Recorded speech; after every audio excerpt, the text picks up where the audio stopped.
এক দফা দাবিতে সাতক্ষীরায় বেসরকারি স্কুল ও মাদ্রাসা শিক্ষা জাতীয়করণের দাবিতে মানববন্ধন ও জেলা প্রশাসকের মাধ্যমে প্রধান উপদেষ্টার নিকট স্মারকলিপি পেশ করা হয়েছে। বেসরকারি শিক্ষক কর্মচারী ঐক্য জোট ও বাংলাদেশ মাদ্রাসা শিক্ষক সমিতি সদর উপজেলা শাখার আয়োজনে মঙ্গলবার সকালে জেলা প্রশাসকের কার্যালয়ের সামনে মানববন্ধন করেন শিক্ষার্থীরা। মানববন্ধনে বক্তব্য রাখেন জেলা শিক্ষক সমিতির সভাপতি আমানুল্লাহ, উপজেলা মাধ্যমিক শিক্ষা সমিতির সভাপতি মুমিনুল ইসলাম, সাধারণ সম্পাদক মোহাম্মদ আবদুল্লাহ, মাদ্রাসা শিক্ষক সমিতির সভাপতি মাওলানা রুহুল আমিন, সাধারণ সম্পাদক মাওলানা জালাল উদ্দিন সহ আর অনেকে। মানববন্ধনে শিক্ষকরা বলেন, আমাদের সকল শিক্ষক ও শিক্ষিকাদের জাতীয়করণ দিতে হবে। সরকারি সব সুযোগ সুবিধা থেকে বঞ্চিত আমরা বেসরকারি শিক্ষকরা। তাই এক দফা এক দাবি, আমরা শিক্ষক ও শিক্ষিকারা জাতীয়করণ চাই।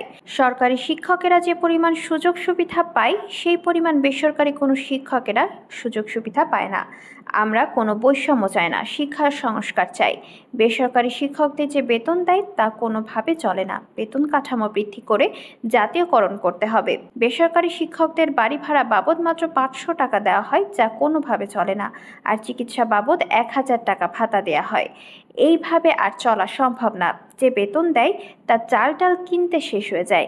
বিগত সরকার আমাদের কোনো শিক্ষকদের কোনো দাবি মেনে নেয়নি, তাই শিক্ষার বৈষম্য থাকবে না। বেসরকারি সকল শিক্ষক জাতীয়করণ চাই।